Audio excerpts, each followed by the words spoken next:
a true confectionery classic. Please welcome Stephanie Eastwood.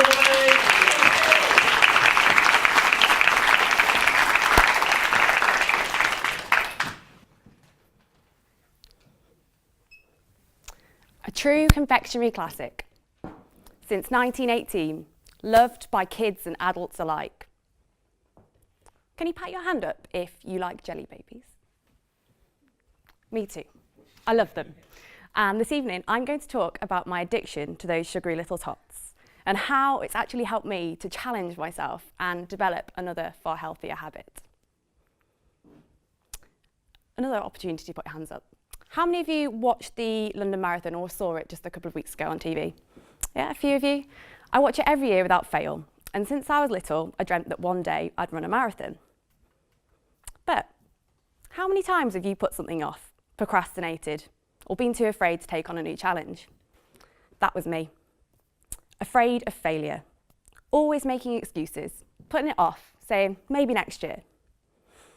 But finally, last year, when I heard that Birmingham was holding its first marathon and a few colleagues were going to take part, I decided that was it.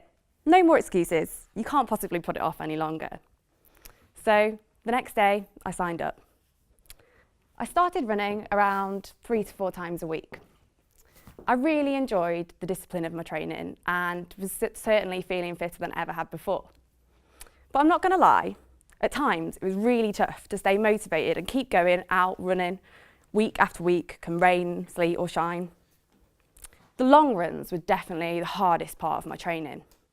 The longest run I had to do was 3 hours long and 21 miles.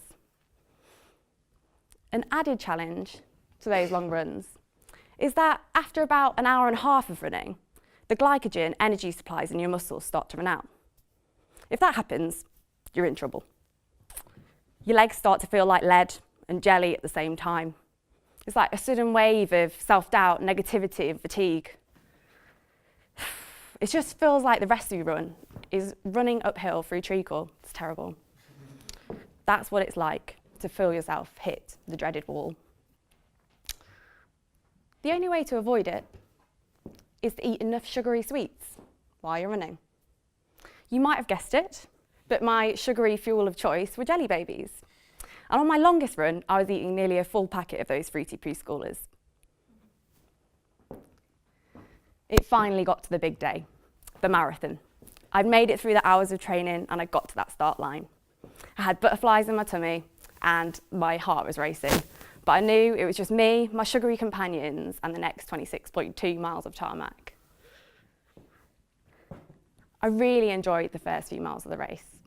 I was feeling good and steadily eating into my supply of those wobbly infants. But when I got to mile 18, I just felt the energy drain out of me. It was like someone had pulled the plug.